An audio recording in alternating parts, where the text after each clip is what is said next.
Guys આજે છે હું રેડી થઈ ગયો છું અને આજે મમ્મીને પૂછું મમ્મી આજે 15 તારીખ નથી, મહાશિવરાત્રી નથી, તો આપણા સોસાયટીમાં શું ફંક્શન છે? આજે બ્રહ્માકુમારીઝમાં પરમપિતા શિવ બાબાની શિવરાત્રી ઉજવે છે, કારણ કે શિવરાત્રીના દિવસે હરેક જગ્યાએ એક સાથે બ્રહ્માકુમારીઝ સેલિબ્રેશન ન કરી શકે, એટલે એક વીક પહેલાં એ બધા જ્યાં સેન્ટર હોય ત્યાં એ બ્રહ્માકુમારીનું સેલિબ્રેશન કરે. તો હેલો ગાઈસ, 4 વાગી ગયા છીએ અને આપણે રેડી થઈ ગયા છે બ્રહ્માકુમારીમાં જવા માટે, કારણ કે શિવરાત્રિનું સેલિબ્રેશન છે.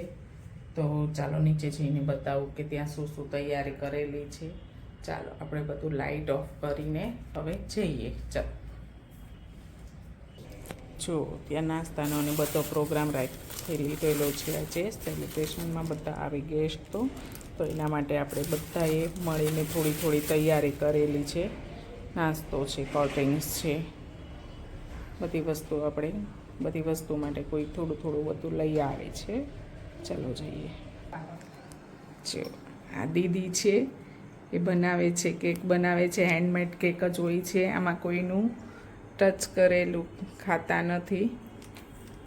દીદી બહુ ફાઇન કેક બનાવે છે, અમે હર વખતે ખાઈએ છીએ. પછી આખી બનશે ત્યારે. અને આ રંગોલી બની ગઈ છે. તો મમ્મા આ રંગોલી કોઈ બનાવી? તો ગાઈસ આ ફૂલ છે અને આ ઝંડો લાગી ગયો છે અને આ છે સામાન. ઝંડો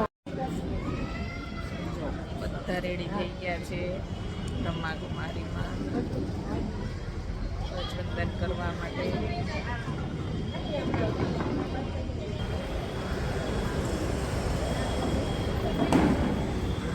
મસ્ત મજાની રંગોળી તૈયાર થઈ ગઈ છે.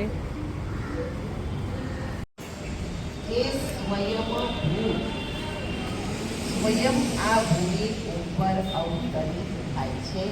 કોઈ માતાના ગર્ભ દ્વારા જન્મ ધારણ નથી કરતા. તો એ અવતરણ દિવસ એ યાદગાર છે શિવરાત્રિ.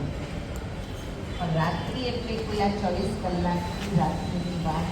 શેનો જે સંધિનો સમય એ રાત્રિ 12 વાગવામાં થોડીક મિનિટો બાકી હોય છે, ત્યારે આ પતિત દુનિયાને પાવન બનાવવા અર્થે પરમાત્મા શિવ આ ધરા પર આવે છે.